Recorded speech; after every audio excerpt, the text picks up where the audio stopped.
thank Pekka. It's time for the Clash Royale League in North America.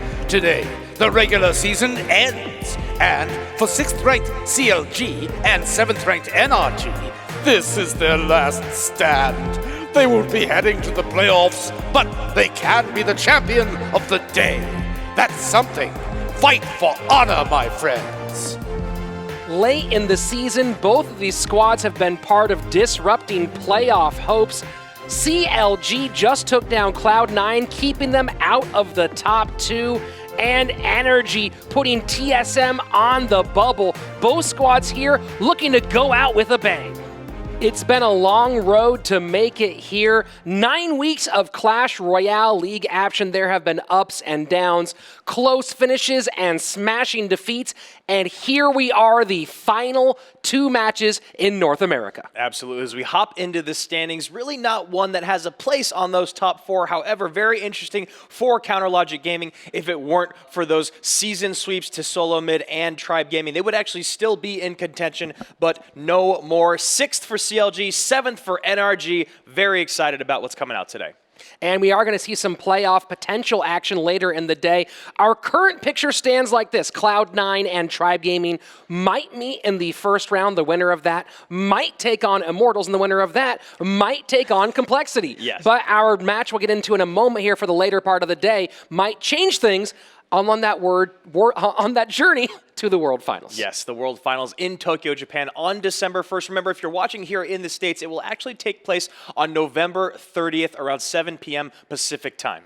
Later today, we have a big one. Immortals facing off against Tribe. If Immortals wins, they take over the #1 spot, get those first 2 rounds for bye.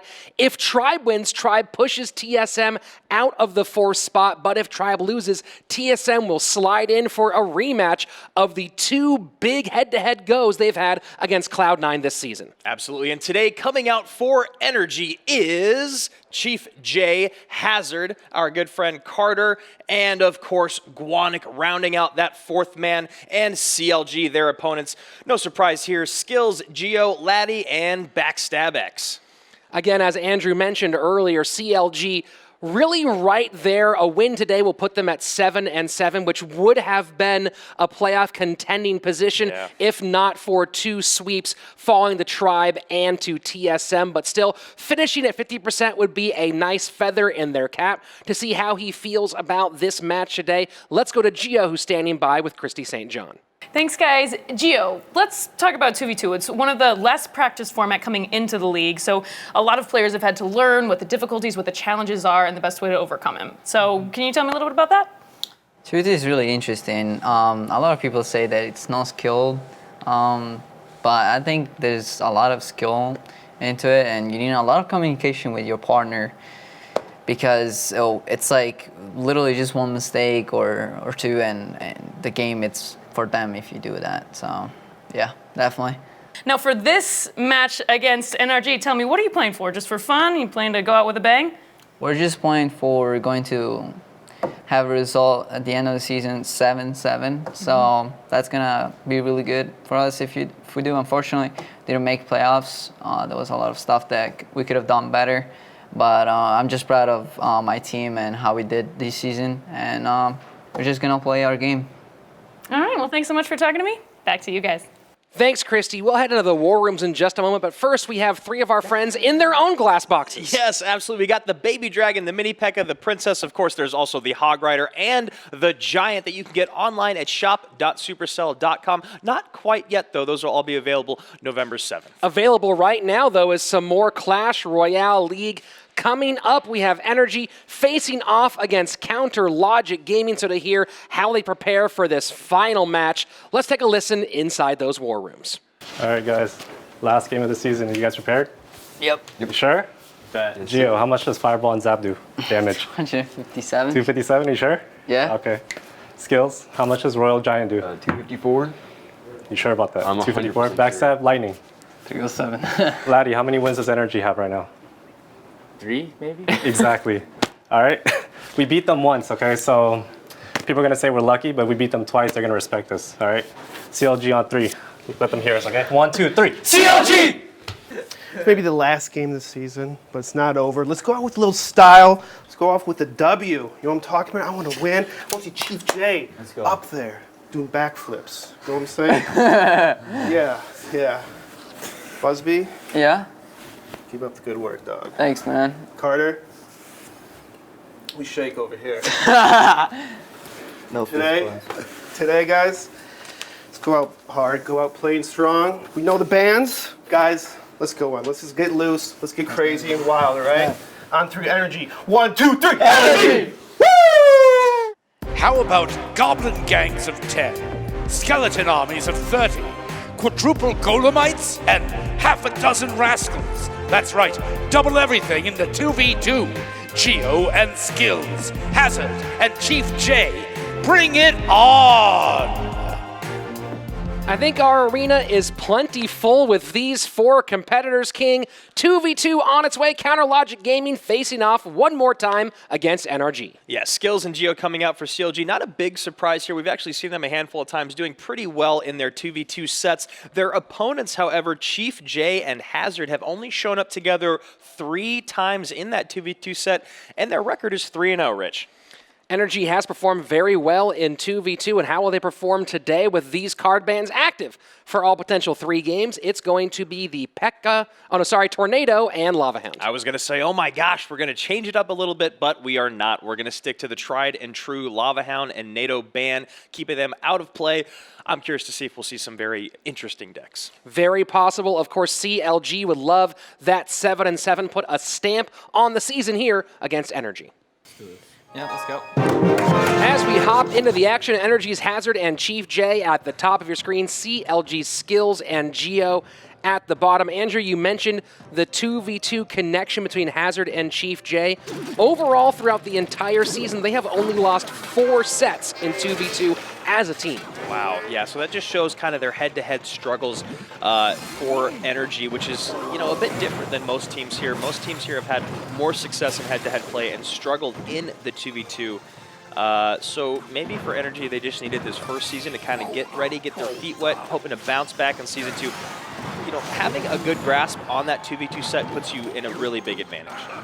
Yeah, overall, we've talked about 2v2 being sort of the key to success here, but really their Achilles heel, as you said, has been head-to-head. Overall, the 1v1 set, they've only picked up 3 of those out of 13 the entire season, and King of the Hill has really been kind of a challenge, losing 6 King of the Hill battles out of 8. Yeah, so you talk about winning 9 2v2 sets, losing those 1v1s, and then all the things coming down to King of the Hill. So maybe in the offseason for NRG, they've got to come around and kind of find that home run hitter that you look for in every sport, on every team. A lot of teams here in the NA and over in the EU have their 1v1 all-star.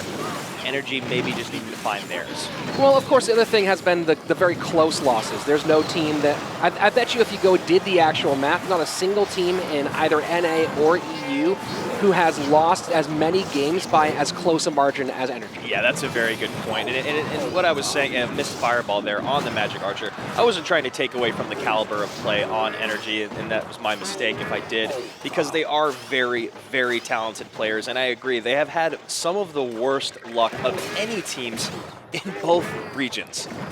Now, talking about CLG's season overall, it really has been up and down, winning their first 2, losing their next 4, getting back in the win column against Cloud9, but the ones that you mentioned really stand out, and this is important here. 2 losses to TSM, 2 losses to Tribe, and 2 losses to Immortals. So talking about the squads that are in that contention for the playoffs, standing in their way are those two of those squads that swept them. Yeah, and that's that's one of the reasons why they are where they are, and CLG's where they are at. Very interesting if you actually look at the season record of CLG. You recognize there's almost like a pattern or an algorithm behind it. They never really get past 50%, really. They'll win 3, lose 3, win 1, lose 1, win 2, lose 2. It's just kind of the struggles they've had throughout the entire season, kind of bouncing back and forth, and now finally looking to even up their season, closing it out at 7-7. And this would be a big one because they would then finish their season on a nice 3-match win streak, which would certainly feel good, give them a lot of confidence going into their future endeavors in Clash Royale and potentially their spot in Season 2. Yeah, absolutely. And who knows what your end of season record has to do with recruiting, this being the inaugural season of CRL, but you know that has to come into the minds of those athletes out there looking to make their name in this world. In sudden death overtime, about 17 seconds have passed, and starting to get pretty close on both sides, and we might see one of these squads start to get spells down with more pace, and right now it seems like that's CLG. That snowball coming in, the poison just in time. You saw the quick acknowledgement from NRG, realizing, oh wow, once that cannon goes down, we've got nothing to defend, and CLG taking that game, a pretty close game one. So nice work from Geo and Skills taking that victory. You can see here the finish, just cycling it out with spells at the end. Both squads pretty evenly matched the whole way through, but it came down to rhythm and the drums were beating for Counter Logic Gaming. Yeah, that Mega Minion somehow, it seems like it stayed alive forever, tanking forever, just allowed that Lumberjack beneath it to run around and kind of wreak havoc on NRG's side, their defensive buildings and units. So a great little turn of events there for CLG in game number 1. So NRG trying to get one back. Last time they met, it was Counter Logic Gaming with the full 4-game sweep. NRG wants to write a different story today. Let's go.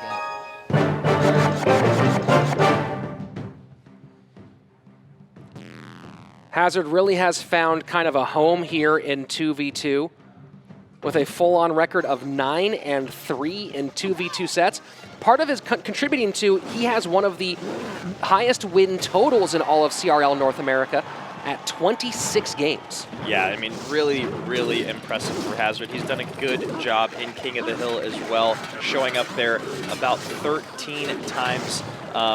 He's just such a talented player. So again, that's why I'm talking about their roster. Maybe just need to find out or even out maybe just a little one spot, maybe, who knows. Maybe they just need to practice, another year of practice. Well, one challenge talking about Hazard in particular is a lot of the players here are already finished with high school, or some of them are taking the semester off. Hazard chose not to. Balancing CRL with his high school studies, studying remotely for the entire season, so to stay on pace with the semester. And so you got to think that that's also quite a heavy burden he's been carrying throughout the season. Yeah, you got to really admire the dedication and tenacity there of Hazard doing that at his age. I mean, you and I, having a few years on him, know how difficult it is to kind of uproot your entire life. And then after watching these athletes and what they've done this season, it's exhausting. The amount of practice and strategy and scrimming and meetings and analysis that they have. And then imagine going and doing your math homework afterwards. Yeah, very impressive young man as Hazard. All 4 of the guys playing here today. Of course, Chief J moving from that coach position into part-time player midway through the season, and then you have Geo and Skills on the other side, who have really acquitted themselves well. Just a couple of missteps here and there, keeping their squad, of course, out of playoff contention. Yeah. Very, very close for CLG. As you mentioned, you know, those 2 season splits, that's really all it was. And this match would have such a bigger meaning had that changed. And both of these guys, for Skills, have some pretty big signature moments over the course of the season. You have that really fantastic 4-game battle between Geo and Vulcan, which he followed up by sweeping Adrian Piedra. So Geo's done some nice work this season, but don't forget about the Silent Assassin Skills as well. He's done great. I mean, he's been here a lot in 2v2, but in particular, had a couple of big moments in King of the Hill himself. Yeah, and then you talk about Backstep with their team coming out and having that really, really big moment with kind of reintroducing the new Graveyard meta and establishing himself as one of the best Baby Dragon Graveyard Tornado players in the game. Most specifically for Skills in terms of King of the Hill was after taking the 2v2 set over CMQ and Wings in match number 13. We talked about them kind of getting in the way of playoff hopes. King of the Hill clutch versus Baron in that 5-game King of the Hill set. Huge moment that probably kept Cloud9 from getting that first round playoff bye. Yeah, which is a very frustrating loss for them. And now in this, we've got about a 700 damage lead on NRG's tower here at the top. So looking to split this first set. 15 seconds passed into our sudden death overtime, so just got to keep the pressure on. This miner does not connect. A very nice pickup there with the Mini P.E.K.K.A. Yeah, Mini P.E.K.K.A.'s for both teams and on the desk, getting a lot of love today. Hey, Mini P.E.K.K.A. I'm talking about the one on my desk. He's extremely cute. And you don't wonder about that double snowball there, maybe a bit of a miscommunication. Yep, and we've heard basically from every single pro, anytime you see a double unit drop or a double spell drop, it is a lapse of communication or lapse in communication. Yeah, they got it. And you hear, yeah, they got it. So game number 2 going to Hazard and Chief J. Very nice work for the two together who are still trying to preserve that perfect 2v2 set record. Yeah, never losing a set are Hazard and Chief J. CLG knocking at the door, trying to take that away from them. And now you're seeing this Royal Giant come across the river. P.E.K.K.A cleans it up, but that Mega Minion trying to stop the P.E.K.K.A from getting it to the tower. The Hogs come in right behind, and I just don't think we have enough. The spell comes down. CLG doing everything that they can. Fireball, snowball, no way, no how. It's not over yet, though. Counterlogic Gaming will have a chance to get this one back because we are going to a game number 3. So even though not much on the line in terms of playoff hopes, both these squads coming out firing. These are guys who take this competition very seriously. Absolutely, and you know neither of these guys want to lose this set, and CLG wants to even up their season record. That's fine. Game number 3 in our opening set. And it's always interesting, Andrew, to see who chooses to play on a tablet versus playing on a phone. You can see Gio right now, the only one playing completely handheld. Everyone else playing on one of the big machines. That's very interesting. I've only played on an iPad maybe once or twice, and it feels like foreign. It feels like I'm playing a different game, honestly. I personally play on a phone or a device that isn't really supported here at CRL, and it's very interesting to see how that affects people, because I know a lot of people use devices that aren't. Well, you know, the playing on the tablet does give some advantages. In particular, with the bigger screen, it's a little easier to be more precise with your drops. You know, not as much fat thumbs. Yeah, the tiles are bigger. On the flip side, then using two hands, as you can see, take a look at Chief J's technique, right? His hands are behind his back. He pulls out one hand. He's playing one-handed the entire time.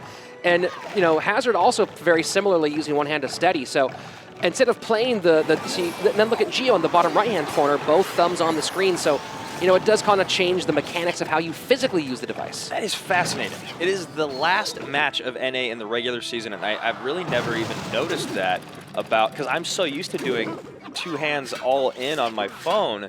It almost seems like Chief J is like playing at a slower pace, but I mean, clearly he's not. It's very interesting pointing that out.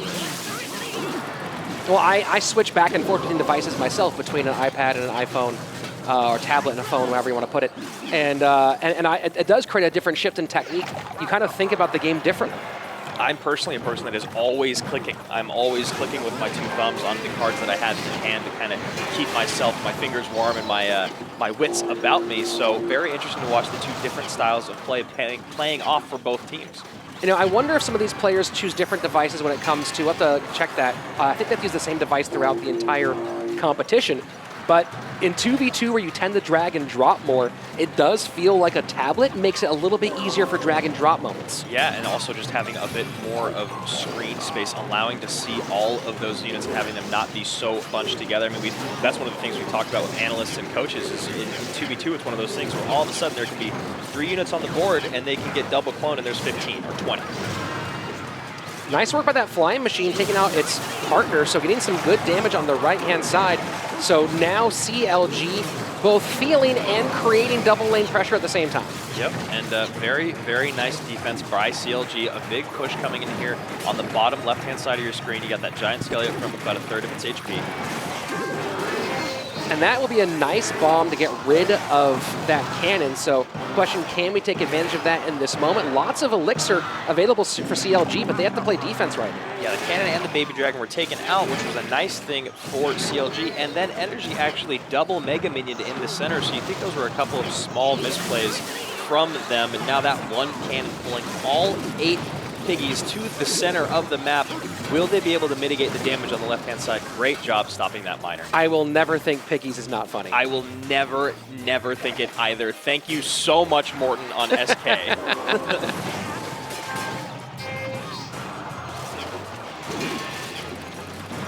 Mini P.E.K.K.A coming down the lane. Now, Andrew, a big debate, you know, that now a Mama P.E.K.K.A A big debate when building a 1v1 deck is when to choose a mini P.E.K.K.A. versus a Mama P.E.K.K.A. So what goes into that decision making? I mean, the mini P.E.K.K.A. is one of those things where it's not really going to be a win condition like the Mama P.E.K.K.A. is. The mini P.E.K.K.A. is really more about your greatest defensive response to those big tanky units, like a Giant, like a Golem. It's also going to do great work against a Prince, a Dark Prince, things like that. Whereas the Mama P.E.K.K.A. you have to play a lot more patiently with because she costs so much elixir, and then in turn, once you've played her, you want to support her, because if she's not supported, your opponents are very, very easy at distracting her. So for me, it's really about the mini P.E.K.K.A. is more of a utility card, whereas the Mama P.E.K.K.A. is more of a win condition. And now you see CLG taking this set, winning the first, struggling in the second, bouncing back in the third. Geo and Skills doing what they do, and now Hazard and Chief J have fallen for the very first time. So one step closer to an even season for CLG, and they just do such a good job of cleaning up these huge hog pushes. Yeah, I mean, you saw all the 8 hogs coming in. You thought it might be a little bit too much to deal with, but the one cannon coupled with the spells, then you see here again, the one cannon, the snowball, the P.E.K.K.A., all of it doing a great job. I mean, even with the Lumberjack Rage coming in, they do mitigate a good amount of that damage, obviously taking a little bit more than they want, but that 12 building elixir in those cannons, 4 cannons down, very, very helpful. So there we go, our first set in the books, 2v2 going to CLG, and now we head into 1v1. Probably a player who has been so close so many times and just the balls bounce the wrong way. In Carter looking to clean up this season and end it on a bang, up against a veteran who's been here in Clash Royale since the beginning in Backstab X. Get ready for the very last 1v1 battle of the CRL regular season. Whoever takes it has bragging rights for a while. Backstab X and Carter. Who will spend the off-season boasting and who will spend it balling? Answers lie in the arena. CLG with the set in hand.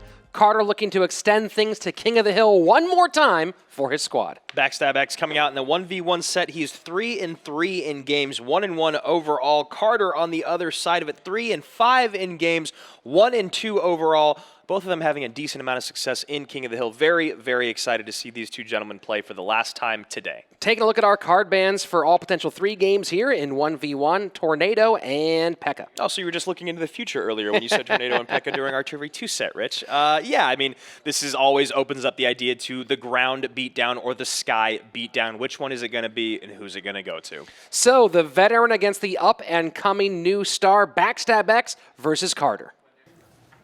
Come on, Carter. NRG's Carter top of your screen, Backstab X for CLG at the bottom.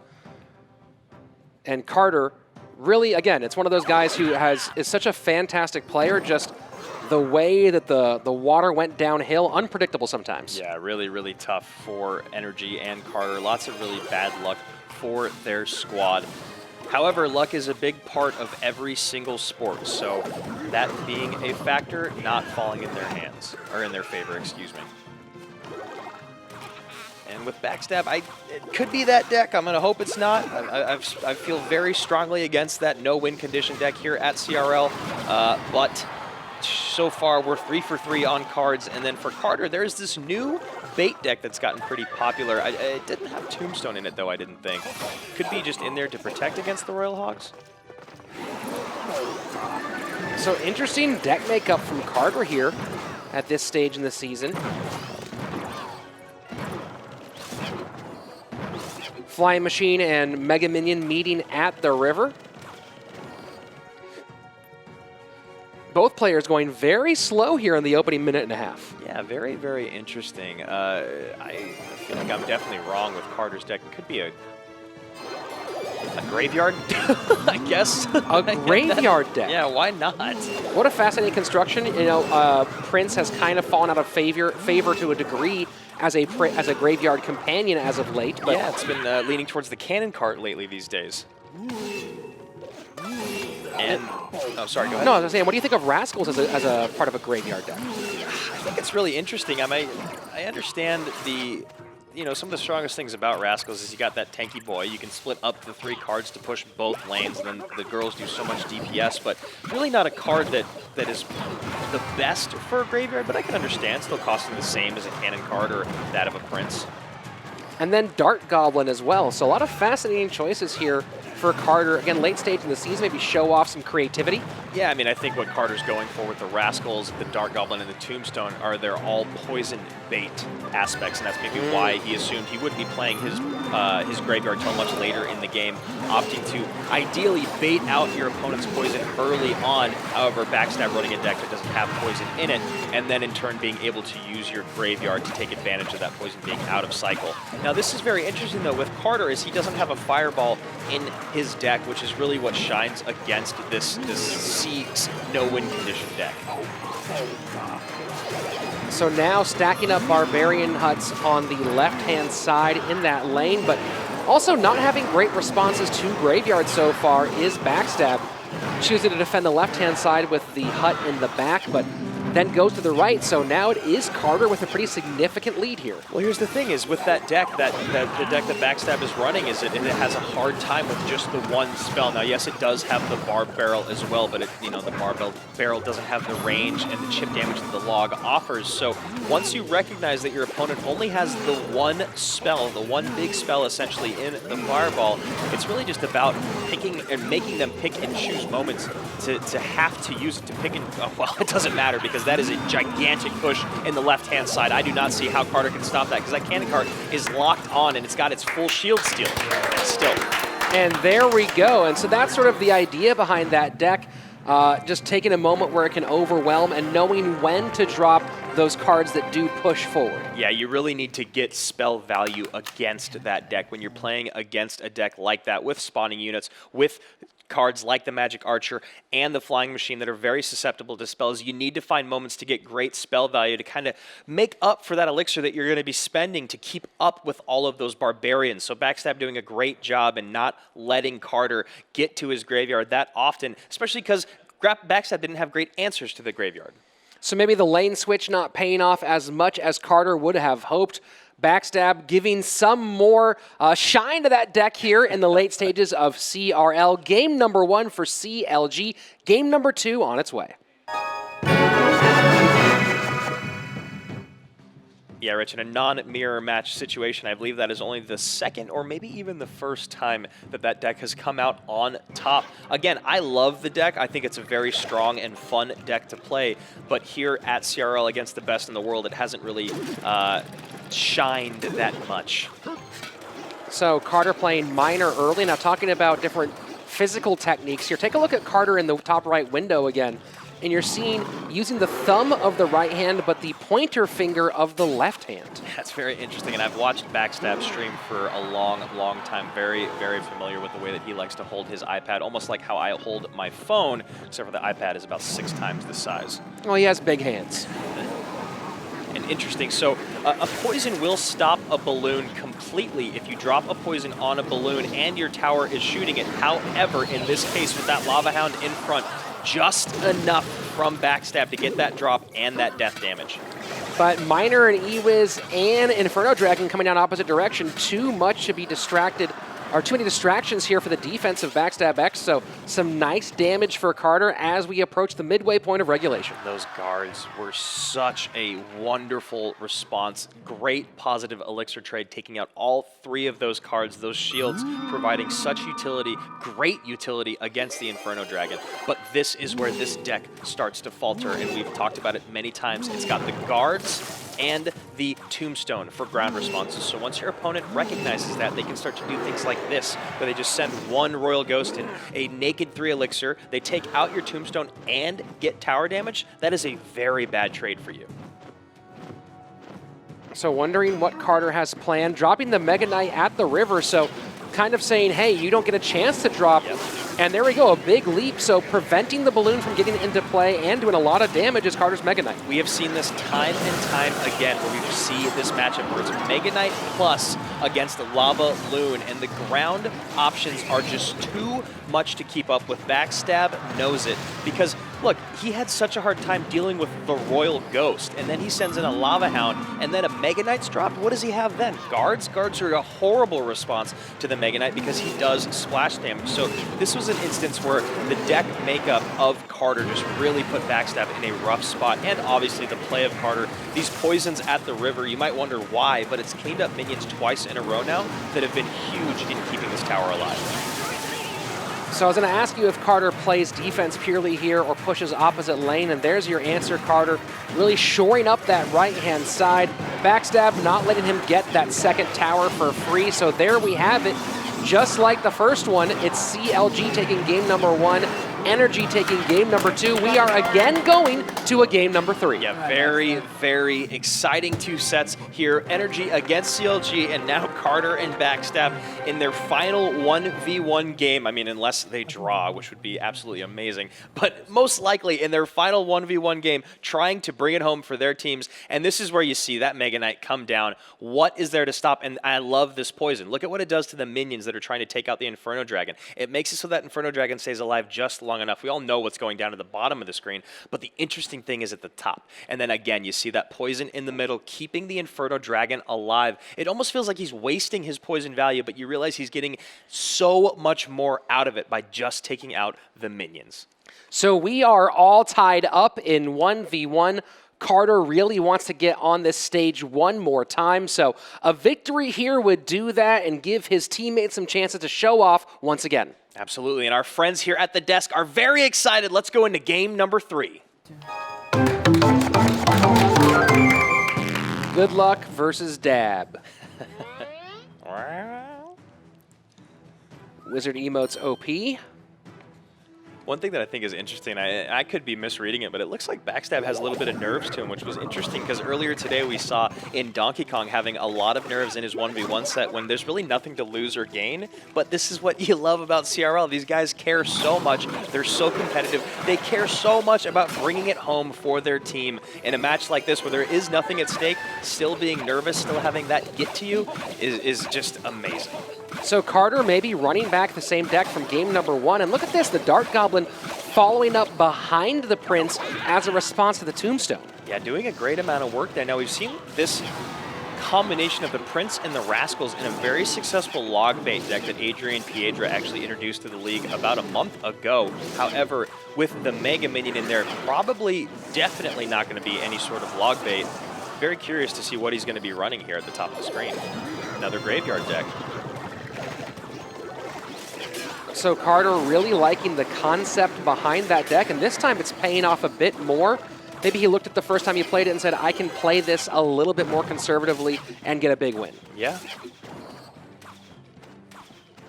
Backstab recognizing, yeah, that is not how I wanted that to go down. So now with all that damage on the right-hand tower, there's a couple things that come into play. Do you play the Tombstone behind your tower to help clean up that graveyard? However, that leaves you very susceptible to the Barbarian Barrel plus the graveyard up front, or just the Dark Goblin coming across and getting a quick 4 shots in, only having 2 other ground responses. And there you go, seeing that combination of the Prince inside the Rascals, taking tower down very quickly on the left-hand side. So suddenly changing the entire landscape of this game is a nice play from Carter. I mean, honestly, that is one of my favorite interactions in the game. The first time we ever saw Adrian run it, my mind was blown when watching. I mean, you know, you think about getting a Prince behind the Rascal Boy, pushing him forward so that the Rascal Girls stay even farther back, having 2 tanks in front of them instead of 1. Just such a powerful card. Those girls might take just a half a second longer to get started than they used to, but once they get shooting, they do a ton of damage. And this Dart Goblin playing the left-hand lane cleans up a Mega Minion, a Minion, the Balloon, and gets a few shots off on the tower. So a very solid 3 elixir spent in the left-hand side by Carter. Yeah, this looks like it's going to actually be another tower down for CLG. Okay, maybe not. Maybe Carter's going to defend well enough. With 20 seconds, though, it does look like, or excuse me, Backstab's going to defend well enough. It does look like Carter is going to take this 1v1 set in 3. So there it is. Right tower's falling, but it's probably going to be too little too late. Take a look at Backstab's King Tower and Right Princess Tower. It's going to be just a couple of, and now he can get poison value on all 3 unless he wants to save that defensively.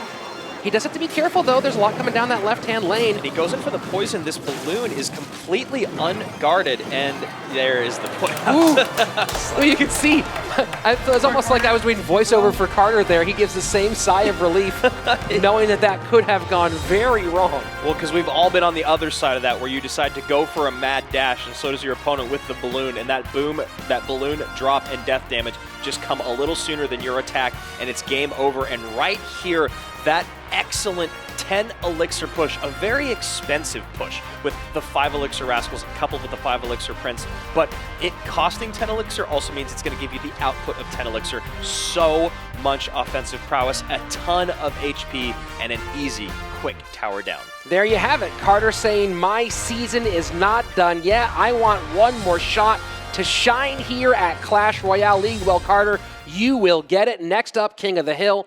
Each team, 3 players, each player, 1 life. First of 3 takes the match victory, and a big one for the pride of both these squads. Let's go inside the war rooms as they set their lineups and their card bans. All right, guys. Last King of the Hill of the season, all right? I'd like to announce, first up is going to be Laddie. Second, Geo. TM. 3, skills.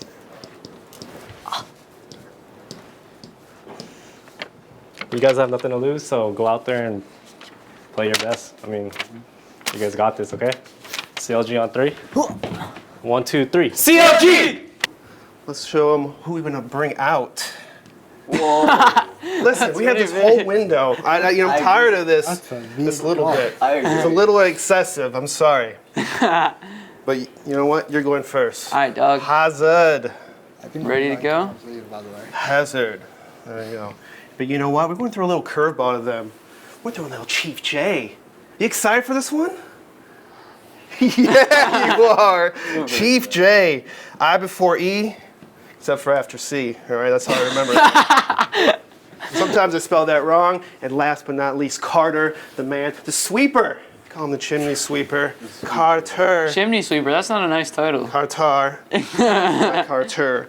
All right, guys, let's bring it in. Let's get this off. W. NRG on 3. 1, 2, 3. Energy! For these teams, there is no tomorrow, no playoffs. This is it, guys. Lose and leave with the bitter taste of defeat. Win and save a victory until next season. CLG, NRG. This is your last stand. Leave it all on the battlefield in King of the Hill.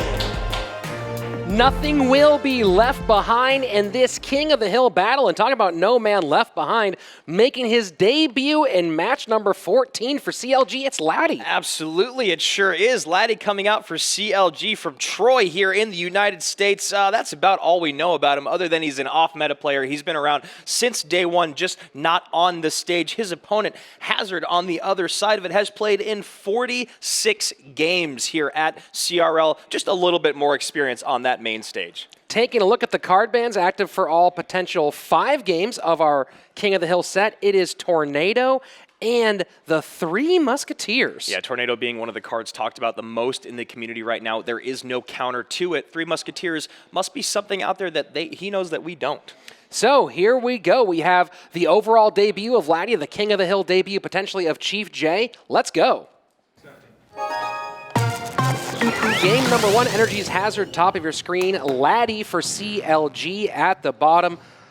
Discovered it as a CRL qualifier, got number 4 in his combine attempt here in North America. And he is the self-proclaimed comeback kid, which we know here at CRL is a very important thing to have as a comeback strategy. Sometimes losing a tower very early on, we've seen a lot of these pros bounce back. Fairly strong win rate overall in the game at 58% across ladder and challenges. So Laddie definitely does have the ability to win, and his most used card just dropped. That is the Night Witch. Yeah, and Hazard here most likely coming with a Hog Rider 2.6 deck, most definitely now that we see these 5 cards coming into play. That one bat needs to get taken out as soon as possible. Very well done. Yeah, and Laddie here coming with some sort of Poison deck. That is giant poison for you at home. Yeah, you usually see Night Witch coupled with the Golem, but Night Witch Giant here in this case. Actually, that's an interesting question, Andrew. Any idea why the Night Witch tends to go with Golem as opposed to Giant? Is it just the popularity of the Golem, or is there a better synergy there? It could just be that there's the better synergy there, being able to build up more bats. The Golem is a slower moving unit that you start to push in the very back. You have the luxury of either starting the Night Witch in the very back or the Golem in the back and then building the push behind it, or meeting the Night Witch at the river with the Golem. It could just be the synergy of the movement speed and the health of the Golem allows the bats of the Night Witch to get more damage in the long run. Still kind of applying the same idea here with the Giant. Haven't seen a ton of head-to-head play from Hazard, of course. Whoa, so this is a Giant Night Witch graveyard deck. You know, you talked about him being an off-meta player, so here you go. Yeah, I think that's the best way to just kind of to cover the bases of my confusion. Is that he's just an off-meta player, and we've got a very, very odd deck. I mean, you see the Guards and the Royal Ghost aren't paired together a lot, especially when you see that Mega Minion coming in, and then you throw that fourth card in of the Night Witch, and you look at those first 4 cards, and you're like, is this Lava Hound? Is this Golem Beatdown? Is this going to be Bridge Spam? Like, what is this? You see the Giant come out, and then the Graveyard, and you're like, all right, I don't even know what's happening. And this makes an interesting challenge for Hazard because the Cannon is one of the great counters to Graveyard in a 2.6 deck, but he has to use it to deal with that Giant. Yeah, and you also talk about Laddie loving the Guards. You know, the Guards card with so much utility offensive and defensively with those shields, the attack speed, the amount of damage they do. A really, really nice card. So maybe Laddie's just about cards that offer huge amounts of utility. If you look, the Night Witch, the Guards, the Royal Ghost are all huge in that category.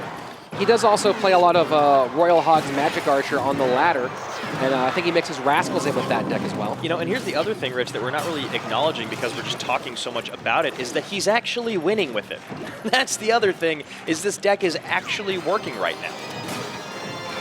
And probably the best part about the way it's working is it's working on both lanes, whereas Hazard is kind of contained to just the right-hand side at the moment. Yeah, I mean, when you have a Hog Rider deck, that is what you have to do. So Laddie coming out with a great start to his career at CRL. You called him off-meta. He definitely rang home the off-meta title. Comeback Kid, I don't know. He was in pretty good control that whole game. So at the moment, Laddie, one of the few undefeated players in CRL North America. We'll see if he can hold on to that record.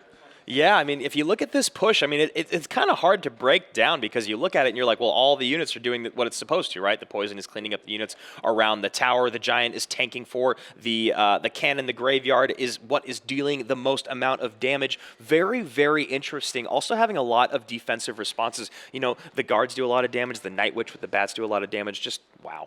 Game number 2. Nice debut for Laddie. A King of the Hill debut here for Chief J. Now, to be fair, Andrew, Chachi, and El Jefe are undefeated in sets, but they did lose a game in 2v2, so we have to double-check that, but I believe the only person with a bagel in the loss column right now is Laddie. How dare they lose those games? So Chief J, as Rich just said here, making his CRL head-to-head debut. He's 3-0, or was 3-0 in that 2v2 set. Now 3-1. Yep. Now I'm curious, this doesn't look like it's going to be, let's see there, you go Royal Hogs. Chief J kind of pioneered Graveyard Freeze. We mentioned that before on the show at CRNAO because no one else was doing it at the moment. And he kind of led the charge in how that deck we played, making it part of the meta for the very first time. Yeah, that's one of the fascinating things when you talk to the guys that have been in the game since day one. They're like, oh yeah, Lava Loon, I created that. And that Royal Ghost coming through once again. You know, the Royal Ghost and the NATO are the two cards talked about in the most community of how powerful they are. At only 3 elixir doing splash damage, also having a tanky amount of HP, and going in and out of visibility for your defense makes the Royal Ghost one of the best cards in the game and finds him in so many decks. So talking about Laddie's off-meta credentials here, take a look, Andrew, at this Lava Miner deck with some very interesting other pieces added in. Yeah, that's all I can say. That's about it, yeah. Yeah, I mean, what's the Lumberjack doing in there? The Inferno Dragon makes sense because, you know, you want to be able to stop a tank if it's coming down. You know, not having any tanks or P.E.K.K.A.'s banned, you could imagine you might be coming up against a Golem. But yeah, the Miner, the Lumberjack, the Lava Hound, I mean, it's not completely off meta, but it is definitely something you don't see. A little left to center, you might say. Yeah, left to center. That's a wonderful way of putting it. That's a great poison coming down for Chief J. So left tower for Laddie down to 300, but doing some good work on the right-hand side, taking Chief J's right tower under 1,000. Laddie has 400,000 cards won in challenges, and you wonder how many of those cards are won with decks like this. Yeah. And that Royal Ghost on top of the Lumberjack there. The Royal Hogs taking the left tower there. The numbers on the Royal Ghost, interesting here, 29% use rate with a 53% win rate. So a pretty nice win rate for a card. Probably only effective because it is used in so many decks. And a pretty high use rate. Talking about it's used so many decks. Here at CRL, 29%.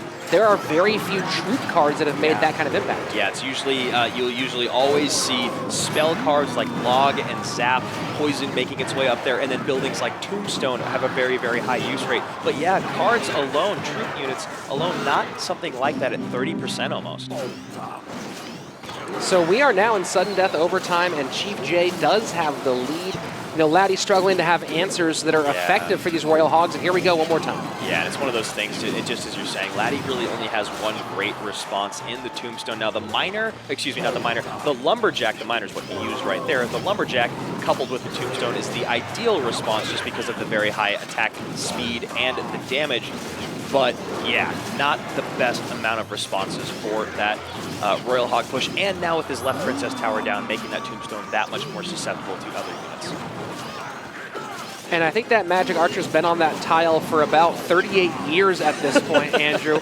It's shot pretty much everything that's come out of Laddie's hand, so doing its job, getting its worth, and now down to 476 is the right-hand tower of the CLG newcomer. Yes. Yeah, and that 476 is going to be a really tough number to bounce back from when you look at the towers of Chief J here, both above 2,000 HP. And this could be the final Royal Hog push, now getting it within spell range, and that is going to do it. So now down to 122. He just has to defend carefully here, not make any silly mistakes, but with that poison, that will be it. Welcome to Clash Royale League, Laddie. Chief J saying, that's enough. Yeah, hello and goodbye, and then Chief J, welcome to your head-to-head play. Great first showing. However, you're about to go up against a guy who has played a lot in the 1v1 sets in Geo. And now we're looking at these Royal Hog pushes, Rich. As you mentioned before, just a lot to deal with. You've got the Royal Ghost there up front, tanking that Lumberjack, the Magic Archer in the back, as you said.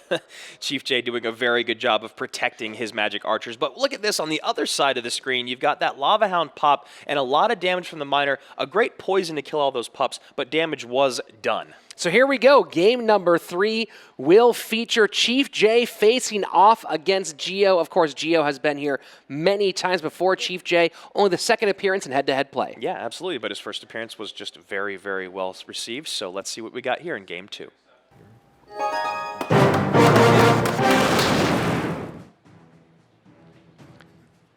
Game number 3 underway, and Chief J barely touching his device. Just to send an emote really quick. You know, again, we've talked a lot about the physicality of players today, and Chief J's has been so fascinating. It really is, Rich. It is fascinating to watch him play. He's kind of like, oh, I'll do this, and then I'll do this, and then I'll do this. Whereas I'm like, I got to do this and this and this and this when I'm playing. Very, very calm. He's got a hand over his mouth like he's contemplating, do I want to win? Do I want to lose? He looks like he's shopping for a book on Amazon. Yes. Shopping for a win, more like it here at CRL.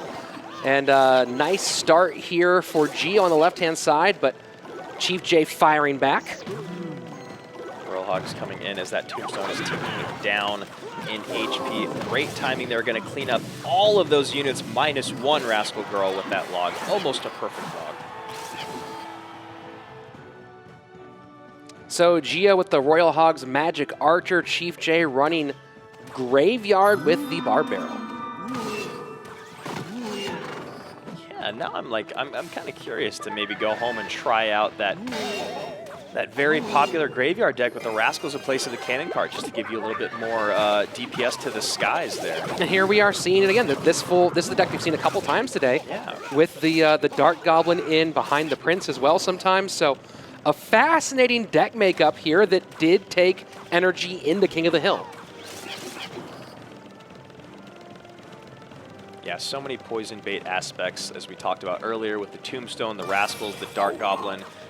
You figure that's a part of what this deck is about, is making your opponent use the best response to their graveyard. And Chief J content to use the poison against that Magic Archer because not really an effective tool for these Royal Hogs. Although Prince and Barb Barrel doing a good job of getting some of that taken care of. And I bet we'll see a Dark Goblin coming in here pretty soon. Yeah, I mean, you got Prince, Barb Barrel with the Tombstone. That is a very expensive, that's a 10 elixir defense, you know. So Chief J has got to figure a more cost-efficient way to play defense. And now all these units on the ground, not anything to tank for that Royal Ghost. This is a huge moment. You know, Dark Goblin was out of cycle, so I got picked off Rondo, or I think it was out of cycle. And now we see a Dark Goblin coming in, but might be a little bit late here. This left tower is just about down. And now the defensive capabilities of Gio's deck here against that of Chief J, having the Tombstone, having the Poison, having the Rascals, a lot of responses. With only 20 HP on that tower, you've got to feel like this was kind of locked away for Gio. If that Prince had escaped, maybe a different story, but it does not. So Gio taking the game against Chief J. So now he goes 1-1 in his debut in King of the Hill. Gio moving his head-to-head record now to 8-9. Yeah, 8-9, very, very impressive there. And you see Chief J coming out and taking a great first victory, and then in the second game struggling a bit with the ground responses. It's not that he didn't have them, it was just the amount of them and how to deal with them. Those Royal Hogs, such a nuisance. You said that one defense it actually was a very, very well-played defense, Rich, but it did cost 10 elixir, a -5 elixir trade. You can't keep up with that. And that's the story of game number 3. Game number 4 about to get underway. And once again, coming in as the closer for NRG, it is Carter looking to go out with a bang.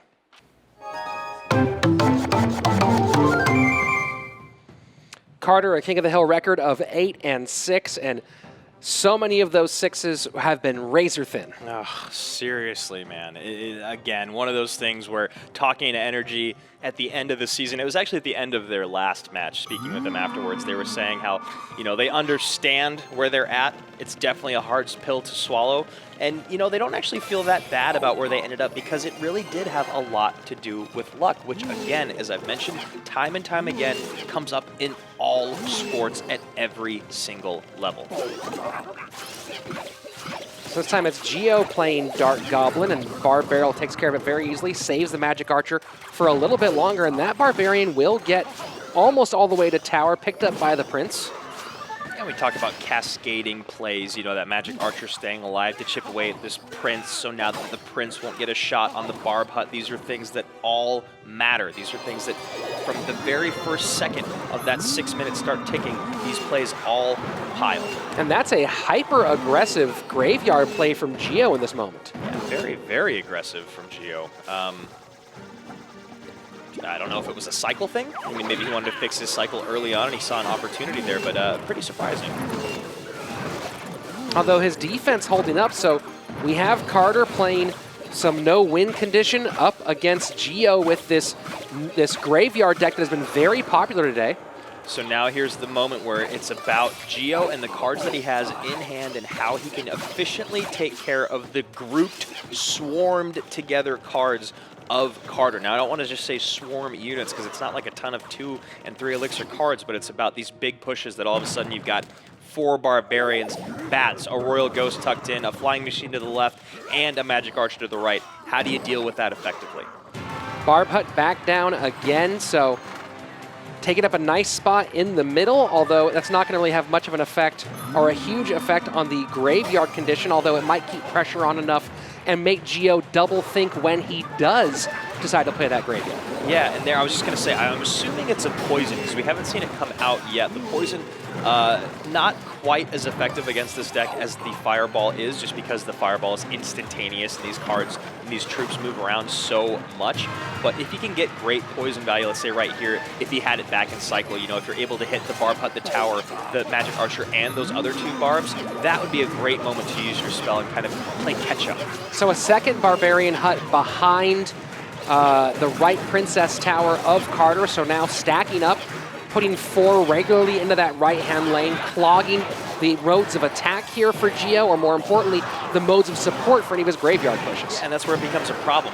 4 barbs coming down the lane at a time, Rich, is a 6 elixir card for free every 10 seconds. That's insane to try to keep up with. And now you look here, it's almost like Gio is gasping for air with his support troops. It's not the elixir, it's about like, where do I place my troops to get the most utility out of them to where he can't place a magic archer and pick away at my tower, because that's really the majority of the damage that's been coming through so far. It's about that magic archer. And so, again, with this deck that Carter has, it's about building this big, massive push and then picking your opponent apart from a distance with your magic archer and your flying machine. The barb barrel has been doing great, though, for Gio so far, definitely keeping that ready to deal with the magic archer that's being dropped in the middle. So for both these guys, now you see the barb hut working in response against the dark goblin. So a lot of utility here from this card that's gotten so much value in the later stages of CRL. Yeah, one of those cards you wonder how popular it's become so quickly, if there will be a slight nerf to it, but I honestly don't hear any complaints about the barb barrel. It's just that it's kind of worked its way into so many decks. I think people appreciate its utility. Well, it's a 2-cost spell alternative. It's kind of half spell, half unit, so you get that aspect of it. And then the fact that it really does, it functions offensively for a couple of decks, and defensively as a very specific counter to cards that have kind of annoying counters, right? So you think about the Magic Archer, which other than Fireball, which is not a great trade, it's an even trade. So it counters Magic Archer. You think about Dark Goblin, which that's one of those cards where you've always kind of thought twice about using a log against a Dark Goblin, because you usually want to save it for a different target. Yeah, usually the Dark Goblin is thrown in decks to make you use your log on it when it is better utilized on something like a Goblin Barrel, or even honestly a Princess, because a Princess is just going to provide more defensive utility than a Dark Goblin because of its splash damage and the range. But taking out a Dark Goblin and requiring a response at the same time, so yeah. I don't know about you. I mean, we'll see. Definitely there's a lot to see. It's been a short amount of time for the Barb Barrel so far, but you haven't heard a lot of complaints about it, and it does seem like it's a card that's found a pretty good spot here in the current meta. This is a big push. Yeah, I agree. And this could be tower down. That was huge there for Gio. Wow. Yeah, that's going to be it. Gio, I mean, I think I've gotten thrown off because it happened so quickly, but you heard his bench kind of celebrate. There was just nothing there, and I was kind of, you know, as you were talking, Rich, you were starting to look at Carter starting to really thirst, drown for elixir. He was at 2 and 3 elixir, having to defend pushes coming down the right lane, nothing in the left lane, and so you saw Gio then recognizing Carter spending that elixir, went hard with that Prince staying alive, and then the graveyard with the poison on top, nothing to respond in a very, very quick coup de grace, right? Is that Coup de grace. Coup de grace. Coup de grace. Coup de grace. There we go. Now everyone in Don't France pronounce the hates P, me. yeah. Everyone hates me. It's a silent P, everybody. Whatever. Coup de grace, I believe. You know, you guys can correct us on it one more time. We'll take a look at this replay in a moment. Maybe we can back it up pretty far and get the last significant portion of the game and see that sequence as it played out. But the most important part here is Gio getting his squad the win and evening things up for CLG. So here we are. And walk us through this whole sequence here, Andrew. So just kind of look and you see, you've got 6 elixir at the top of the screen. You drop that cannon cart, there's 5 down. You drop the bats, you've got 1. And all of a sudden, you've got this healthy Dark Goblin, a Poison, a Prince, and a Graveyard all coming down. And this really was a cascading or compiling effect from Carter playing defense for so long. You need that spell value. You need to somehow clean up like 5 or 6 troops. I know that sounds like a lot, but legitimately 5 or 6 troops with a spell to kind of play catch up in Elixir. So there we have it. Counter Logic Gaming will finish their season at 7-7. Just tiebreakers keeping them out of playoff contention. NRG one more time here in the CRL arena, and a big thanks to that whole squad. They have been fantastic to work with the entire time for all 14 matches. We really appreciate them here a lot at the team with CRL. But the victory today, of course, Counter Logic Gaming. So let's go sit down with Christy St. John, who has some words with Gio. Thanks, guys. So ending the season with that 7-7 record, taking the match, taking the 2v2, and that King of the Hill. I have to ask, that last match was crazy. I thought it was going to end in a draw. How did you take it? I knew that matchup, it's really tough for me because he kept spamming Barbarian Huts over and over, and I couldn't really poison those Barbarian Huts because then he just goes with stuff at the bridge like Flying Machine and stuff like that. And so I had to do one play, which was defending the Dark Goblin and Prince in front of the Dark Goblin to keep it alive. And right there, I knew that I had the game, and so yeah. Defending troops in the back to take it. Hey man, congrats. It was a great game. Back to you guys. Thanks, Christy. Well played to everyone in today's match. Let's take a look at the final standings, bar one match we have later this afternoon. Yeah, and that is a very, very big match. You look right here, Counter Logic Gaming tied with Team Solo Mid, and pending a loss from Tribe Gaming could also be tied with them, obviously not if they win. And then, as you said before, those season splits is the reason why they won't be up there. But once again, NRG 4-10, CLG 7-7, finishing their season out at that 500 record. And now we are going to the final game of our regular season, and an important game it is, saved for the very last. Tribe Gaming fighting for a spot in the playoffs. Win, they are in. Lose, they are out. Immortals trying to get that #1 for a first and second round bye. Tribe Gaming versus Immortals. Let's go. Ready, guys? This is what we all came to see. This one has got it all. The second-ranked Immortals against fourth-place Tribe Gaming. So much on the line. If Tribe wins, they're in the playoffs. If they lose, they're out. If Immortals wins, they claim the #1 seed. Pretty serious business, huh, guys? Let's settle it in the arena! A matchup everyone's been waiting to see. Let's not beat around the bush. On one side, it's Royal. Some say the consensus #1 here at CRL. Up against the latecomer but big winner, Tommy, trying to make Tribe get into our playoffs. What a way to end our regular season with so much on the line. A win today for Immortals puts them into the #1 spot. A win today for Tribe clinches them that last place in the playoffs. Yeah, it couldn't come down to more than this. Tribe coming out with Oxlet, J Monty, B-Rad, and the late coming superstar Tommy, their opponents, the God RF. Ah, crap, Royal, and oh yeah. Both squads have been fantastic this season. Of course, Immortals have been top of our standings before, falling back and forth, so I'm sure Complexity watching very closely, as is TSM, because Tribe could knock them out with a victory today. But the big story for Immortals, besides Royal being so fantastic in 1v1, has been the 2v2 play of Ah Crap and his partner, the God RF, and that young man getting ready for battle right now. Let's go sit down with Christy St. John, who has thoughts from the God RF. Thanks, guys. RF, a big match today for both teams. So, how are you feeling? Right now, I'm feeling pretty confident because we practice a lot. This game, we probably put the most time out of any other game, so I'm feeling good right now. Yeah? What do you think today's biggest challenge is going to be? Today's biggest challenge is probably if we go to King of the Hill, because King of the Hill is like kind of like a coin flip, you say, because it's like 3 of the best players versus another 3 good players, and it's pretty tough. I have to ask, if you get first place today and you make it to the playoffs, who do you want to compete against in the final game? In the final game, what team or player? What team? I'd want to play against TSM. Why is that? Because we're really good friends with them, so I think it'd be really fun, and like the previous games, we've done really well against them, so I want to play them. Interesting. Well, thanks so much for talking to me. Back to you guys. Thanks, Christy. No love lost from God RF. I want to play and then beat my friends in the finals. So right now, a few of their friends coming up next.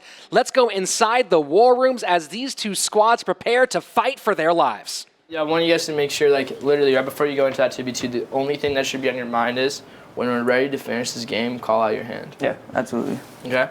And this is actually the biggest game, but at the same time, if we lose, we're still second place, man. If we lose, we still only have to win 2 more times to make it to Japan. Yeah.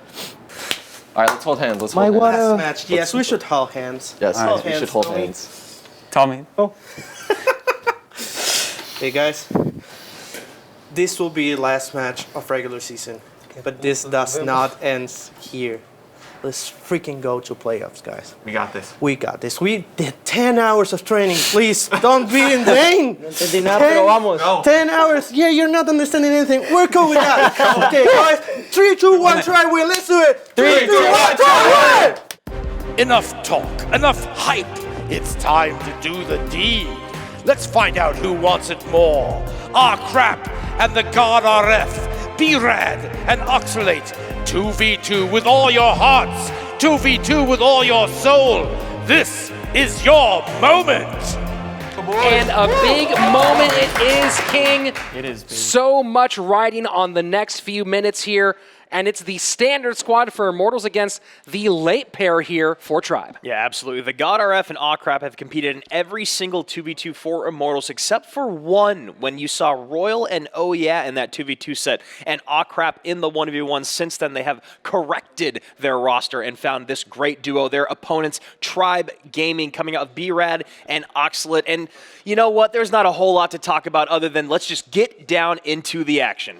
First, our ban cards available for all, or banned for all potential 3 games here in 2v2. And look at that one more time. It is Double Tornado. Double Tornado. I'm actually happy about it. The less cards out of play. Only 1 card off the table for this monster matchup between these 2 heavyweights. So one of the best 2v2 pairs in all of CRL facing off of 2 of the best players in all of CRL. For all the marbles, 2v2, let's go.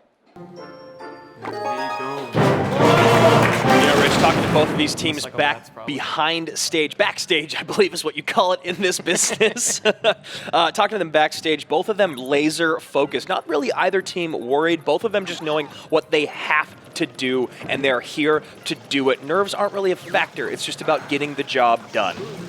Well, especially for the God RF and Crap, who have really become so fantastic in 2v2. There are, in fact, only 3 players in the entire North American region with more wins in 2v2 than they have collectively. Of course, Colton and Razor together at 22 wins in the 2v2 set.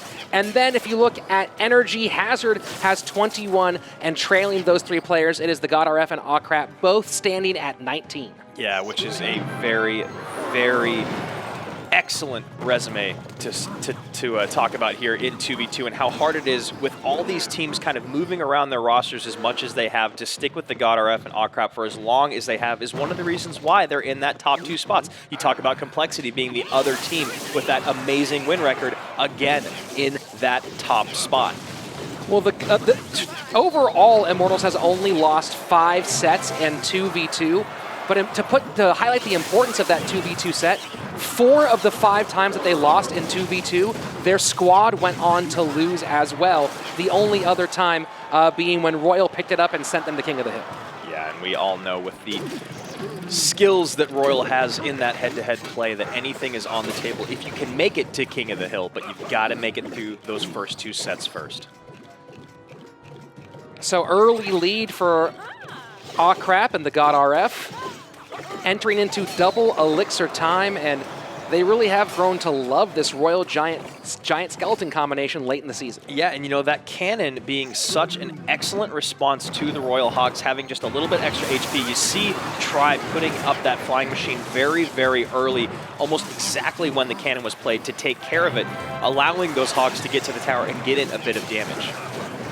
And in turn, you see Immortals doing the same thing. That's a great spot for your flying machine, for your viewers at home, right there in the middle, picking apart your opponent's defense. And the Miner coming in, no surprise there. It's been a big part of 2v2, but of course with B-Rad and Oxalate together. B-Rad, the Miner player. Miner overall in head-to-head play has a usage rate of 21% with a win rate of 51%. Very, very good spell cycling from Immortals, never doubling down, never spending too much elixir on their defense, just adequately spending every time. Very efficient play, excellent communication. And that's an important Lightning because that Royal Giant will get one shot off on the tower. So now down to 531. If the GodRF and Awcrap can play good defense here on the right-hand side, they should be in a very good position to sew this thing up. And you see Tribe having to commit more elixir than they want to that left-hand side again. I mean, Immortals honestly could have let that damage go. It would have been a lot of damage, more than they were comfortable with, clearly, as they defended it. But that was the thing is, again, they've got a very, very healthy tower on the left that they can basically ignore if a counter push, a small counter push, comes down the lane. So Flying Machine looking to escape, maybe get on tower. Bats do pick it up, but that Lightning and Log put it within fireball range, and that will be it. One more game win for Awcrap and the GodRF, moving them to 20 total and really starting to bite at the heels of that top pair in Colton and Razor. Yeah, you watch them play this 2v2 set, you look at the communication between them, and you watch the way that the units fall and where they are and the way the spells fall and what, you know, who supports the pushes, and you see that Lightning coming down to support the Royal Giant. There's just so much going on between these two guys, so much communication, and that is really what 2v2 is all about. And you imagine this being their 13th set together, this is why they took that game number 1. So fantastic play to open up from Immortals. Tribe Gaming's B-Rad and Oxford, of course, that squad's been mixing up their 2v2 a whole lot, so hopefully they can find the rhythm here to give themselves a good spot heading into that 1v1 set and maybe take some pressure off of Tommy. Okay, here we go. All right, let's go. Let's go. And you know, Rich, another thing to focus on from that last game, and I was talking about it so much, it was so nice to watch the GodRF and Awcrap kind of use their spells almost as if it was a choreographed dance. But you look, and they spent 46 elixir as opposed to the 24 by Tribe. 22 more elixir on spells. That is a lot of damage. Quite a bit, and now you see Tribe working with their own Lightning spell and going Royal Giant, Giant Skeleton as well. And in the bottom, we've got that cannon once again to kind of pull the Royal Hogs all together. Obviously going to pull any tanks to the center. Royal Giant is not going to enjoy meeting it, but they've also got that Golem at the bottom.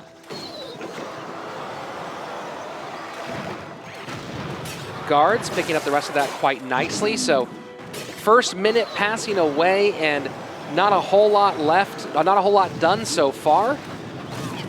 Yeah, that was a really, really nice 7-for-3 trade, pulling that Flying Machine over and picking up the Lumberjack with those guards. You know, you definitely see more cannon in 2v2 relative to the amount of Tombstone in the opposite direction as of late in our 1v1 sets. Yeah. A lot of that being, of course, because of that HP difference. Yeah, and I was going to say, it's very interesting because at the beginning of the season, you know, we saw a lot more of the Tombstone. It was, again, one of those things where people realized the utility so much of the Tombstone in 1v1, they were so used to using it there, the cannon not as popular. Maybe it's, again, sometimes you just kind of forget how good cards can be. Well, especially against a card like the Royal Giant, that extra 300 hit points does allow it to survive longer and act as a deeper distraction, with the Royal Giant hitting at around 254. Yeah, because really in 2v2, the buildings, the cheap buildings, I should say, to correct myself, are really more about distracting and pulling units than they are about providing defensive utility or damage. Obviously, the shots from the cannon and the skeletons from the Tombstone providing a little bit of damage, but it's really more about distracting the tanks for longer with what have become the new tanks in this meta in the Royal Giant. A very high value fireball for Immortals in that case, and trying to help them get back into an elixir race here, but so far the pressure of Tribe has really prevented them from mounting any offense, and you see now the Golem making its way up the right-hand side there. We have not seen many of those for this late stage in 2v2. Yeah, they're having to spend a lot more elixir defending than I think they would like to, having to, you know, throw down a fireball and, or excuse me, poison and a lightning. These are just a very expensive defenses they're doing here. Not really allowing their offensive pushes to get as much support as they'd like and need, honestly. So now 15 seconds away from sudden death overtime, and Tribe seems to have control of the rhythm, but the deeper we are in double elixir time, the more opportunity for these big Golem pushes to mount and create some danger.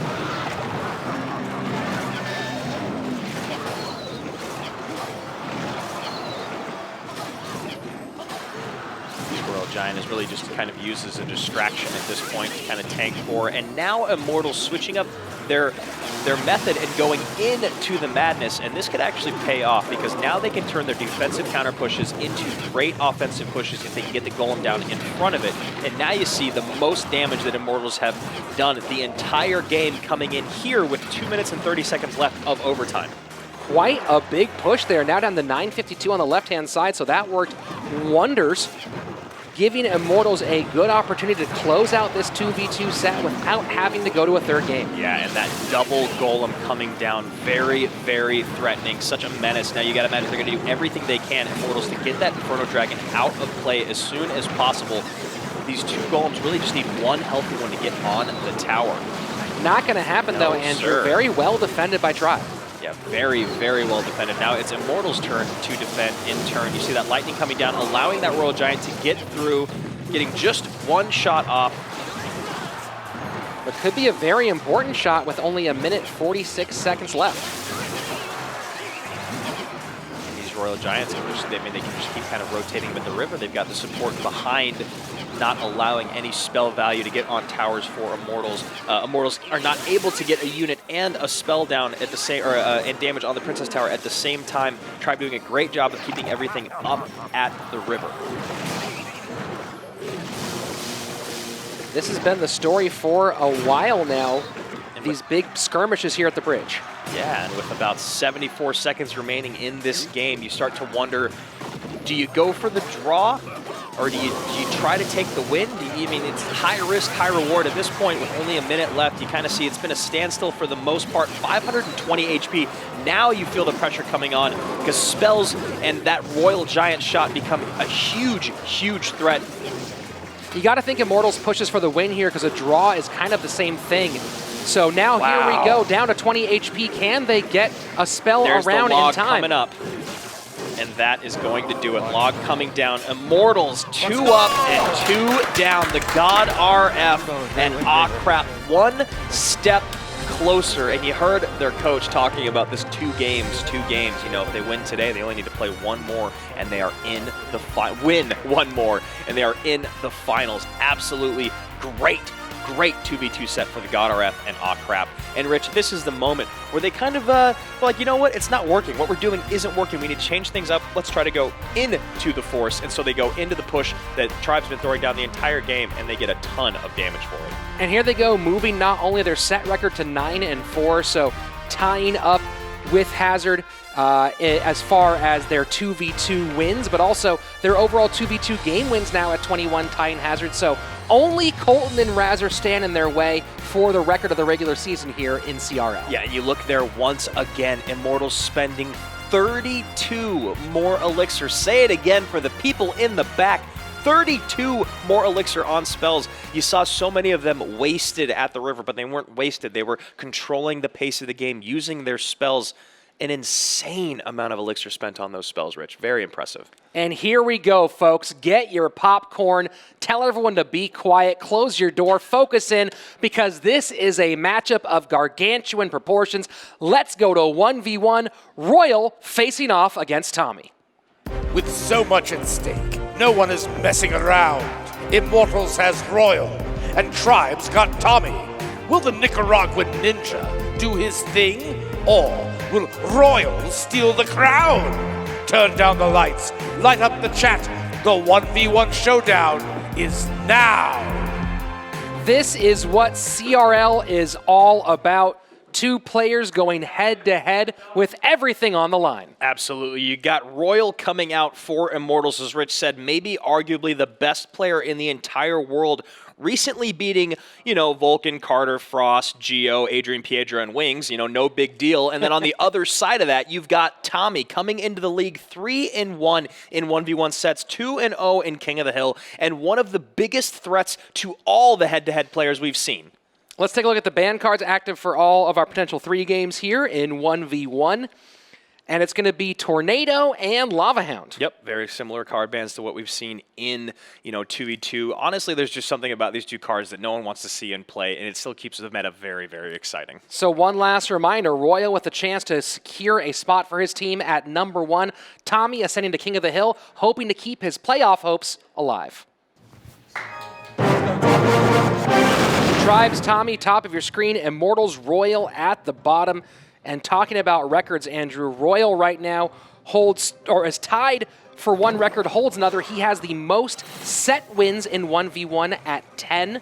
So he holds that record for the season, one that will not be broken by anybody else at this point, and is tied with Adrian Piedra for most game wins in 1v1 at 21. And a very aggressive early P.E.K.K.A here. I think Royal is kind of hoping that that deck that Tommy is running is kind of that no-win condition deck, opting to go all in early on with this P.E.K.K.A, knowing that the responses are the Royal Ghost, the Cannon Cart, and the Barb Hut.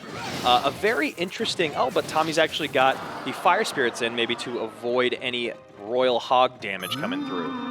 Well, we've talked about that with Royal before, how he will change his playstyle up and kind of be unpredictable, not just in deck selection, but also in how he plays these decks, aggressive versus passive. I mean, you talk about deck selection here. We've got about 11 decks written down for Tommy's 12 games. And then for Royal, we've got just I don't even know, maybe 20 different decks here. Pretty deep deck pool for both players, so hard to game for the opponent, although Royal going a bit more traditional here.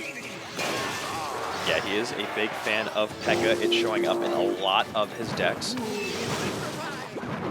that's one of the things about P.E.K.K.A. in the hands of Royal is he's such a patient player. We all know that the P.E.K.K.A. is the most deadly when brought out in the situations where your opponent is at their weakest, and you drop that P.E.K.K.A. getting so much defensive value. They're at an elixir deficit, and then in turn you've got this massive counter push coming down the lane. And that usually only happens when you play very, very patiently with Big Mama P.E.K.K.A. So one more record to talk about with Royal. Overall head-to-head game wins, he has 24, behind only one player in all of CRL North America, and that is his rival for complexity, Adrian Piedra, currently sitting at 26. So if Royal wins this set, he and Adrian will be tied at that record of 26 head-to-head game wins. If he wins a game here and loses, King of the Hill would give him an opportunity to steal that record. I really like this play by Royal. I mean, we'll see if it actually ends up paying off. And just a slight miss on that poison, obviously wanting it to get on the tower as well. But he continues to drop this P.E.K.K.A. up high to keep these barbarians from getting across the river, to stop these big downhill pushes that this deck kind of succeeds or excels with. And now going opposite lane with this push. And a big push it is, Rich. Does not get to tower, and looks like it will all get stopped before getting there, but a nice dash from that bandit to take care of the Magic Archer. Yeah, very, very close situation, and a zap to just mitigate a bit of that damage from the flying machine. This is top-tier head-to-head play. I mean, we're at 1961 and 21:02, and we're going into overtime. Sudden death, so now a single mistake could change everything for both these squads.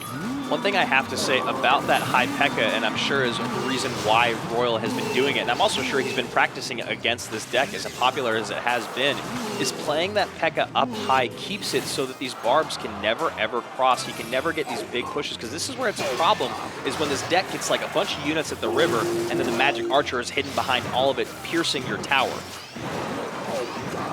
So choosing to pick up the flying machine with some tower damage, using for the use of that poison. You see Tommy sacrificing a good amount of damage on that left-hand tower to try to commit to this right-hand push, and a perfect Royal Ghost from Royal.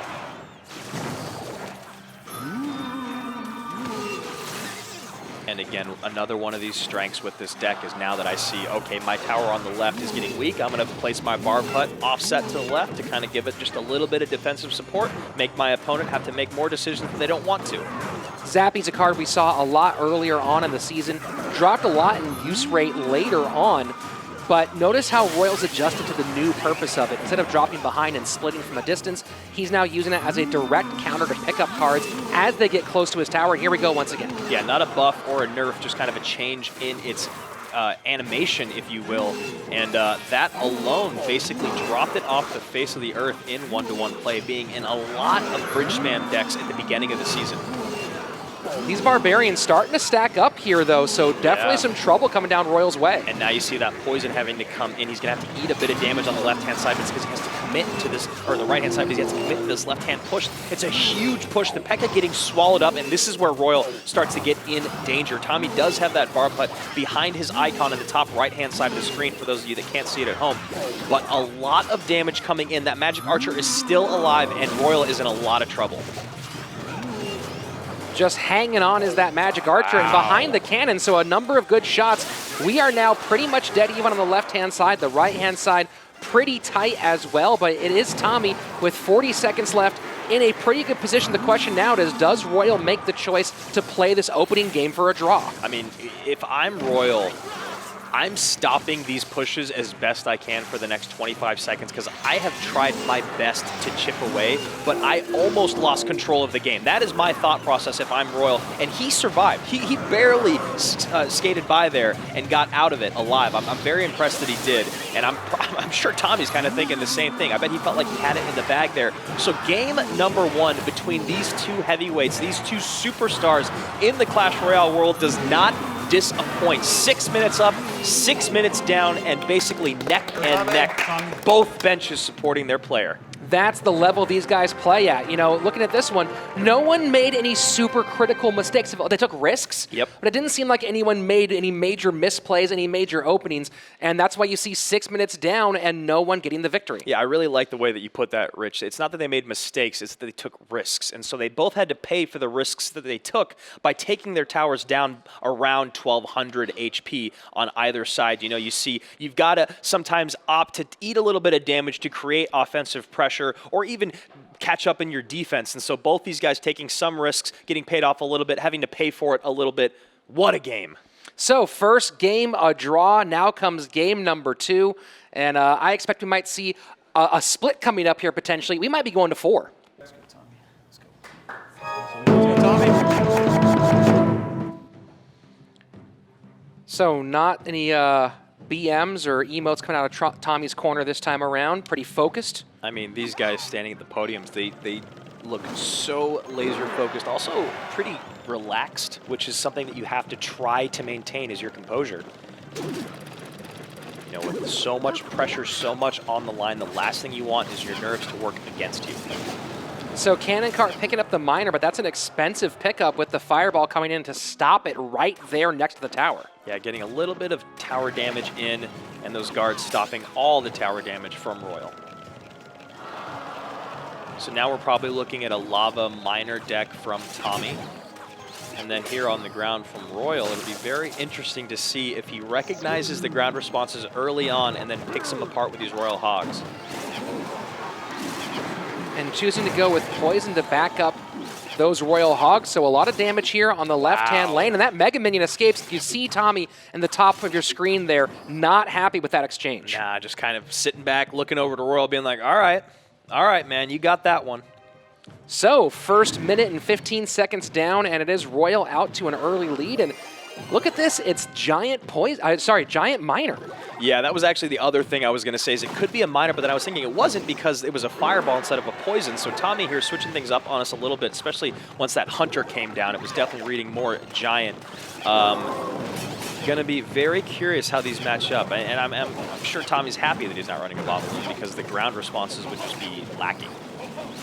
Well, those ground troops getting chewed up by that Mega Minion Inferno Dragon combination, and now a split push coming down the lane. A very healthy push coming down the lane, Rich. That Inferno Dragon is going to take that tower. Yeah, even with that zap, this should be it on the left-hand side. Very, very close down to 182, but within spell range. So it's going to be a poison there at some point. Now Royal just with the option to put pressure on the right-hand lane, and now he knows where his opponent's going to be going. Absolutely. I mean, with such a crazy 6-minute draw in the first game, both these guys probably getting a little bit antsy, and I think that's exactly what that was in the very beginning, Rich. A little bit antsy on that cannon cart with the fireball from Tommy, kind of leaving his defensive options or Elixir. I mean, he wasn't at a deficit. They were both around 7 Elixir when that push started. However, you saw how it ended up paying off for Royal and how it turned out for Tommy.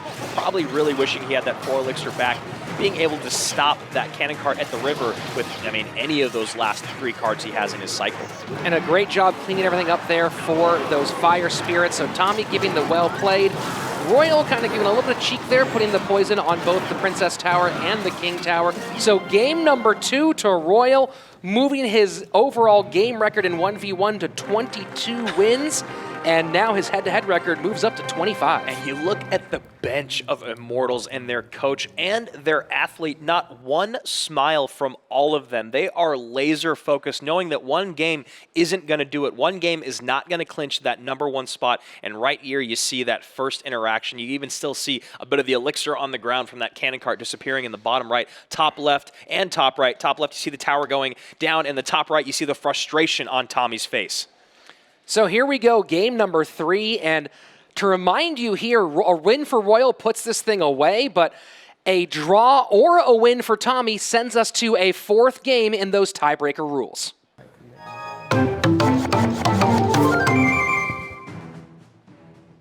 Game number 3, we went draw and win. A lot of Immortals logos there, a lot of that teal on the left-hand side. Tribe looking to put some red up there on the board. And just in case you weren't familiar of the stakes that Rich and I have been cramming down your throats, Complexity loses their first place position, and Immortals takes it with an Immortal win today. And a Tribe win gets Tribe in the playoffs and knocks TSM out. This is just absolutely crazy.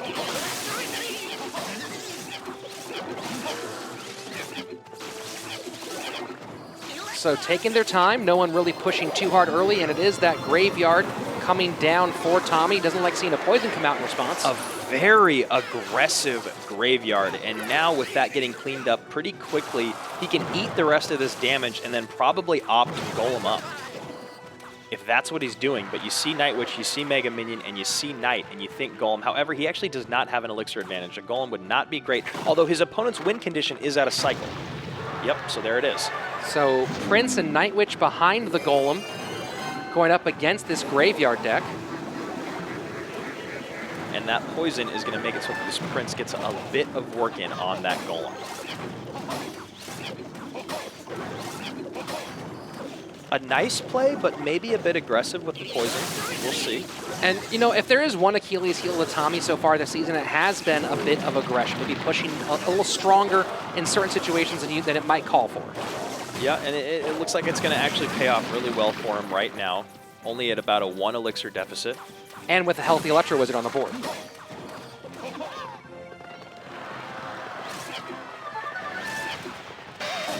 You know, Royal has been so fantastic this season, and we haven't seen him run what he's considered the best at, which is Golem a whole lot.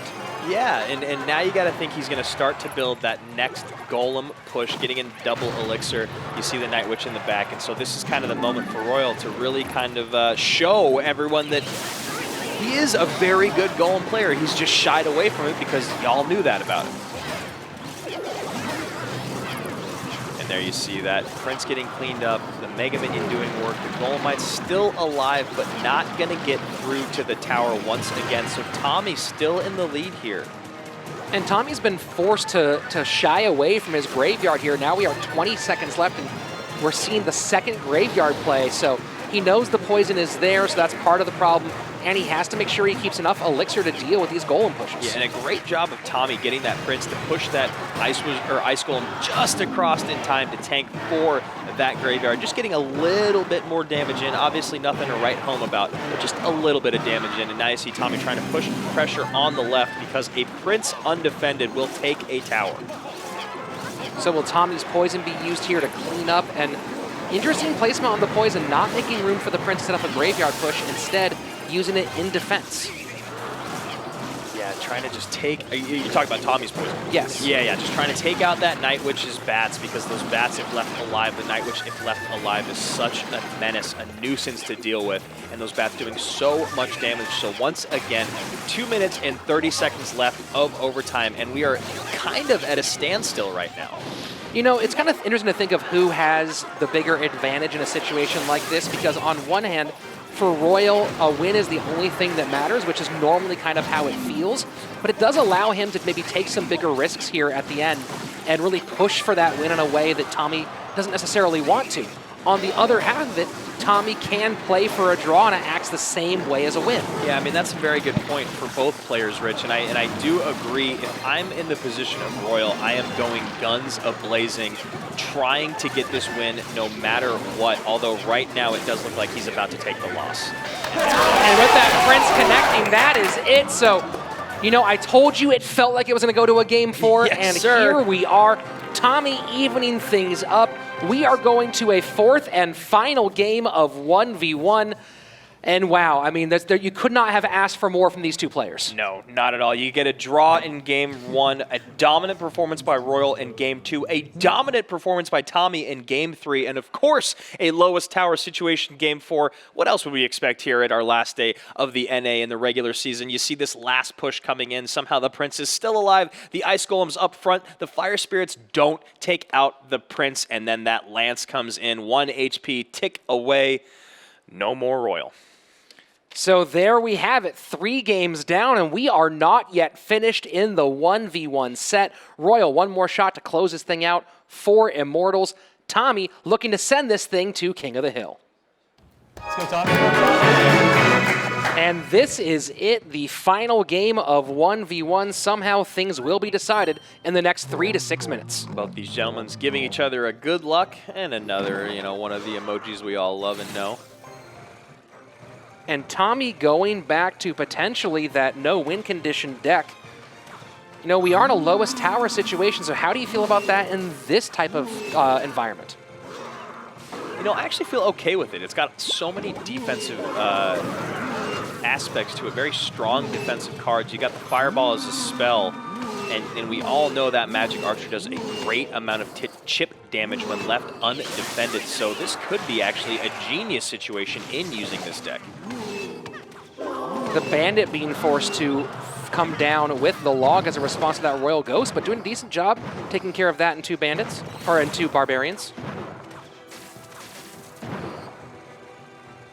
That's one thing about Royal's defense, is just when you think he's about to get knocked out, he fires back and picks up moments that really seem like they were out of his grasp. Yeah, that Bandit defense was really, really well played, stopping all those units, staying alive long enough, still getting the dash off, and then in turn stopping the Flying Machine from connecting to the tower. Really, really well played by him.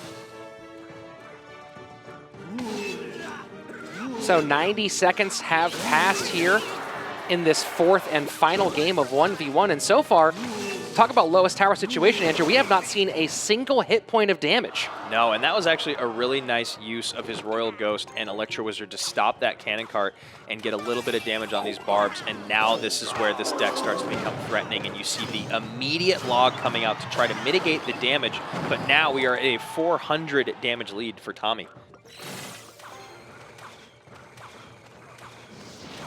And that Barb Hut is so frustrating for this deck because it seems like it's always there.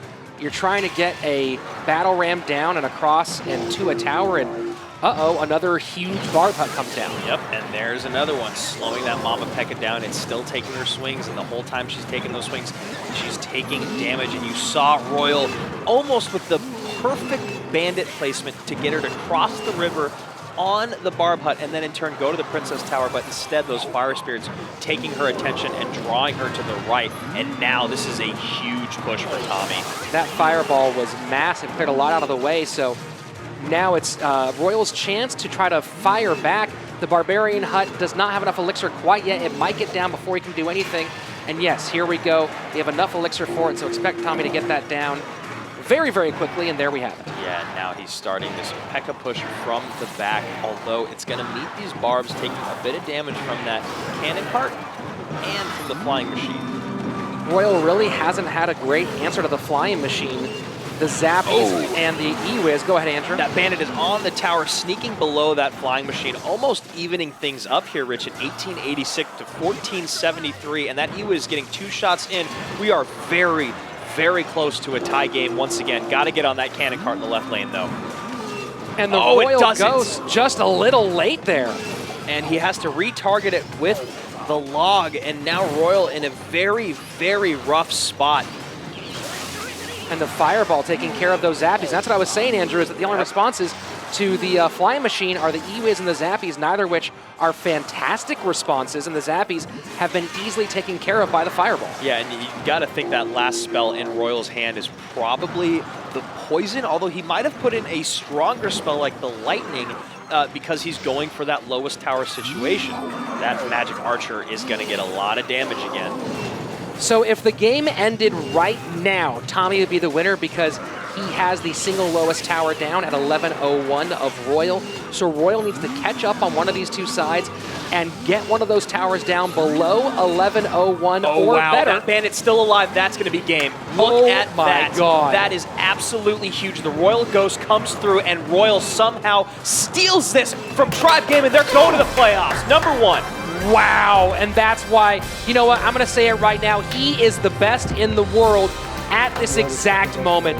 You know, hats off to everyone else in CRL, but there is no one playing the game right now like Royal, bar none. And there you have it, folks, for the regular season, setting 2 records that will be very hard to beat in the future. 1v1 sets with 11 wins and 1v1 games with 23. I mean, he's beaten Skills, C. McHugh, Carter, Adrian Prieja, Vulcan, Geo, Frost, Wings, and now Tommy. What can stop this man? Who knows? Immortals #1 in NA, all the way at the top, getting those first 2 rounds bought. You know Complexity feels they got that taken away from them, that 4-game losing streak in the middle of the season, just coming back to hurt them at the end, and Immortals got a lot of celebrating to do, and honestly, so did TSM. And so tough for Tommy, you know, it really felt like he had that one in the bag a few times, and that's the danger of Royal is, you know, you cannot predict how he plays. Sometimes he's in your face the entire time, sometimes he's nice and slow, sometimes it's just great defense and counter punches. And there you have it. We'll get into the replays here in just a minute, but all smiles and all respect for a guy who really, I don't think there's an argument right now that there is a better player in Clash Royale League. If there is, I don't know who he is, and you see this push coming down the lane, and this, you see a Bandit coming in late. When I saw that Bandit coming in, I was like, oh my gosh, you think it might get stopped by the Fire Spirits and the Royal Ghost, but it's alive, Rich, and that Bandit staying alive, to me, tells me there is too much to deal with. Even with the cleanup, the Poison, the Royal Ghost, everything there, the log, and oh my gosh, did Royal deserve that win. Tommy playing magnificently throughout that entire set, all 4 games, and you saw in that 4th game, it looked like he was going to take it. It looked like Royal had no chance, but then Royal knew what he had to do. He had to take the tower. It wasn't going to be a lowest tower situation. Props to you, my man. You deserve it. Unbelievable. Just absolutely unbelievable. And the difference between Immortals in the first couple matches of this season, oh my God, the changes they made, tightening down the hatches, and between AC and RF in 2v2 and Royal in 1v1, they are amazing. So, once again, let's go sit down with the Romanian, our very own Dracula here, sucking the blood, the lifeblood out of everyone else. We're going to go to Christy St. John, who's sitting down with Royal.